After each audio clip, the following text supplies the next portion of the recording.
నిజం నిర్భయంగా చెప్పినా, నిర్మోహమాటంగా చెప్పినా, దానికి పార్టీలను రుద్దేటటువంటి వాళ్ళు ఆలోచించాల్సింది. అమరావతిలో ఎదురవుతున్నటువంటి ఇబ్బందులు, P4 ఇబ్బందులు నాలాంటోళ్ళం ప్రస్తావించాం. అది ఏ రాజకీయ దురుద్దేశాలతో కాదు. రాష్ట్రం బాగుండాలంటే సమస్యల పరిష్కారం కావాలి. ప్రజల సమస్యలు పరిష్కారమైనప్పుడు ప్రభుత్వాల పట్ల పాజిటివ్‌నెస్ ఉంటుంది. అది పట్టించుకోకుండా నడుస్తున్నారు. ఇప్పుడు చివరికి సొంత పత్రికలే రాయాల్సొస్తుంది. అటెన్షన్ చంద్రబాబు అంటూ ఆంధ్రజ్యోతి ఒక స్టోరీ రాసుకొచ్చింది. విభజించుకోలేక, విక్రయించలేక రైతుల పాట్లు 1000-2000 గజాల ప్లాట్లను కొనేవారెవరు? నాడు అవగాహన లేక పెద్ద ప్లాట్లు ఎంచుకున్న రైతులు, నేడు విభజనకు నిబంధనలు ఒప్పుకుంటున్న అధికారులు, నగరం అందం పేరుతో అర్థం లేని ఆంక్షలు, సంక్లిష్టంగా వారిన సింగపూర్ మాస్టర్ ప్లాన్, సీఎం జోక్యం చేసుకోవాలని రైతుల విన్నపం. మీ ఊళ్ళో మీకు 500 గజాల స్థలం ఉంది, అత్యవసరంగా డబ్బు అవసరం వచ్చింది, ఉన్న స్థలంలో సగం విక్రయించగా వచ్చిన సొమ్ముతో కష్టం తీరింది, మరో 250 గజాల స్థలం మిగిలే ఉంది, ఇక సమస్య ఏమీ లేదు. ఇది ఎక్కడైనా జరిగేది, ఎవరైనా అనుసరించే అత్యవసర ప్రణాళికే. కానీ అమరావతిలో ఇది కుదరదు. రాజధాని కోసం భూములు ఇచ్చిన రైతులకి ఇలాంటి అవకాశమే లేదు. ఇచ్చిన భూమికి బదులుగా ప్రభుత్వం నుంచి తీసుకున్న రిటర్నబుల్ ప్లాట్ ముక్కలుగా విడదీసేందుకు వీలు లేకుండా నిబంధనల చట్టంలో బంధించారు. అమ్మితే మొత్తం ప్లాట్ విక్రయించాలి, లేదంటే లేదు. చివరికి వారసులకు పంపకాలు చేసేందుకు వీలు లేకుండా ఇరికించేశారు. రాజధాని అమరావతి కోసం రైతులు చేసిన త్యాగం అసమానమైనది. ప్రభుత్వం నుంచి ₹1 తీసుకోకుండా తమ రూపాయికి తమ భూములను అప్పగించారు. ఇక్కడ రాజధాని వస్తుంది, మీరు ఇచ్చిన భూములకు ప్రతిగా అభివృద్ధి చేసిన రిటర్నబుల్ ప్లాట్లు ఇస్తాం, వాటిని విక్రయించుకుంటే చాలా డబ్బులు వస్తాయి అని అప్పట్లో చంద్రబాబు ప్రభుత్వం చెప్పిన మాటలను నమ్మి భూములు అప్పగించారు. సగటున ఎకరం ఇచ్చిన రైతుకు రిటర్నబుల్ ప్లాట్గా 1000 గజాల భూమిని నివాసం కోసం కేటాయించారు. మరో 200 నుంచి 300 గజాల వరకు కమర్షియల్ ప్లాట్లు ఇచ్చారు. రెసిడెన్షియల్ కింద 250 గజాలు, 500 గజాలు, 700 గజాలు, 1000 గజాలు, ఇంకా ఆ పైన విస్తీర్ణమైన ప్లాట్లను ఎంచుకునే అవకాశం కల్పించారు. తాము ఇచ్చిన భూమికి బదులుగా ఇస్తున్న విస్తీర్ణానికి తగినట్లుగా ఆయా ప్లాట్లను రైతులు ఎంచుకోవచ్చు. ఉదాహరణకు ఒక రైతుకు 1000 గజాల రిటర్నబుల్ ప్లాట్ వస్తే 250 గజాల ప్లాట్లు 2, 500 గజాల్లో 1 ఎంచుకోవచ్చు, లేదా 4 250 గజాల ప్లాట్లు తీసుకోవచ్చు. రాజధాని వస్తున్నందన్న ఆనందంలో ఉన్న చాలామంది రైతులకు ఈ ఆప్షన్లు అర్థం కాలేదు. సింగిల్ బిట్టు పెద్దగా ఉంటే సూపర్ కదా అని భావించి 1000 గజాలు, 2000 గజాల ప్లాట్లను ఒక ఆప్షన్ పెట్టుకున్నారు. రాజధాని పనులు అయ్యాక సొంతానికి కొంత ఉంచుకుని మిగతాది విభజించి స్ప్లిట్ చేసుకుని అమ్ముకోవచ్చని భావించారు. ప్లాట్లు తీసుకుంటూ అధికారులు ఇచ్చిన భారీ పుస్తకాలు లాంటి డాక్యుమెంట్లో సంతకాలు పెట్టేశారు. ఆ రోజున పరిస్థితి అట్లాంటిది. ఇటీవల తుళ్ళూరుకి చెందిన నారాయణ స్వామి అనే రైతు CRD ఆఫీస్కి వెళ్ళారు.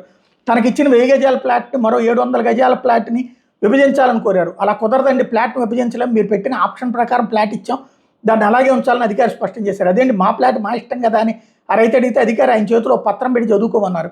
ఆంధ్రప్రదేశ్ భూ సమీకరణ పథకం రాజధాని రైతులకు ప్లాట్ల కేటాయింపు విధానం అనే ట్యాగ్తో ఉన్న ఆ పత్రంలో 9వ పేజీలోని 3వ అంశాన్ని ప్రకారం ఒకసారి కేటాయించిన ప్లాట్ను తర్వాత విభజించుకోవచ్చా, ఆ సందర్భంలో ఎటువంటి నిబంధనలు వర్తిస్తాయన్న ప్రశ్నకు సమాధానంగా రాజధాని నగర అందాన్ని, మౌలిక సదుపాయాన్ని దృష్టిలో ఉంచుకుని 9.18 నమూనాలో కోరుకున్న తర్వాత ఆ ప్లాట్ల విభజన అంగీకరించబడదు అని అందులో స్పష్టంగా ఉంది. దీంతో ఆ రైతు దిగ్భ్రాంతికి గురయ్యారు. అప్పటికే ఆఫీస్ వద్ద ఇలాంటి సమస్యను ఎదుర్కొంటున్న రైతులు మరో 25 మంది పైనే ఉన్నారు. అంతా కలిసి అధికారిపై తీవ్ర ఆగ్రహం వ్యక్తం చేశారు. రాజధానికి భూములు ఇచ్చిన రైతులకి మేము ఎలాంటి కండిషన్లు పెట్టలేదు, మాకు ఇచ్చిన భూములకు ఎలా వాడుకోవాలో మీరు కండిషన్లు పెట్టడం ఏంటి, ఇది ఎక్కడ న్యాయమని నిలదీశారు. దీంతో అధికారి ఆఫీసు లోపలికి వెళ్ళి 2019కి ముందు ఆయా షరతులకు ఒప్పుకునే ప్లాట్లు తీసుకున్నారంటూ పత్రాలపై పెట్టిన సంతకాలు చూపించారు. ఇట్లాంటి షరతులు తమకు అప్పట్లో అర్థం కాలేదని, రాజధాని వస్తుందన్న సంతోషంలో అధికారులు కోరిన చోటల్లో సంతకాలు చేసామని ఈ రూల్ తీసేయాలని రైతులు డిమాండ్ చేస్తున్నారు. రాయపూడికి చెందిన ఒక రైతుకు తాను ఇచ్చిన భూమికి బదులుగా 5000 గజాల విస్తరణ రిటర్నబుల్ ప్లాట్లు తీసుకునే అవకాశం వచ్చింది. అయితే ఆయన కూడా అప్పట్లో అమాయకంగా ఆలోచించి సింగిల్ బిట్ పెద్దగా ఉంటే బాగుంటుందని 2500 గజాలను 2 ప్లాట్లు ఎంచుకున్నారు. ఇప్పుడు పరిస్థితి ఏంటంటే పేకల్లోతు అవసరాలు ఉన్న ఆ ప్లాట్లు అమ్ముకోలేకపోతున్నారు. 2500 గజాల ప్లాట్ ముక్కలు చేయడానికి వెళ్ళలేదు, ఒక్కళ్ళకే అమ్మాలంటే దాని విలువ ఇప్పుడున్న ధర కనీసం 10 కోట్లు. అంత పెద్ద స్థాయి బయ్యర్ ఎక్కడ దొరకాలి? 500 గజాలు ఆ పైన విస్తీర్ణం రిటర్నబుల్ ప్లాట్లు ఎంచుకున్న అనేక మంది రైతులు ఎదుర్కొంటున్న సమస్య ఇది. పేరుకే ఆ ప్లాట్లకు విలువ, కానీ కొనేవారు దొరకటం లేదు. విభజించి విక్రయిద్దామంటే నిబంధనలు ఒప్పుకోవడం లేదు.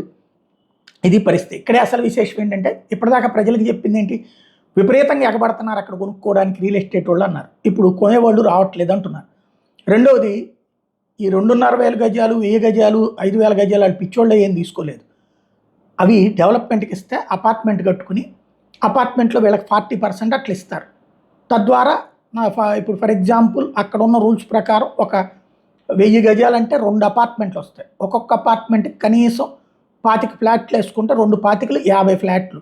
వీళ్ళకి ఒక 40% అంటే ఒక 20 ఫ్లాట్లు వస్తే ఒక్కొక్క ఫ్లాట్ ₹1 కోటి అమ్ముకుంటే 20 కోట్లు. ఈ లెక్క నుంచి చాలామంది తీసుకున్నారు. కానీ రియల్ ఎస్టేట్ వాళ్ళు ఏం చేస్తున్నారు, ఇప్పుడు ఆ రైతుల్ని మోసం చేస్తున్నారు. ప్రస్తుతానికి వాళ్ళకి ఎవడు కొంటలేదు అన్నటువంటి ఫీలింగ్ క్రియేట్ చేసి ఇప్పుడు తక్కువ కొంటారు వాళ్ళ దగ్గర. ఇప్పుడు ఈ 5,000 గజాల అయింది, రేపు పొద్దున ఎవడో 5 కోట్లకు కొంటానంటాడు. ఇచ్చేసిన తర్వాత అతను అప్పుడు ఇలాగ డెవలప్మెంట్ చేసుకుంటాడు. అంటే త్యాగం ఒకసారి త్యాగం చేసిన రైతులతో మరొకసారి బలవంతపు త్యాగం చేస్తారు. అసలు నిజం ఇది.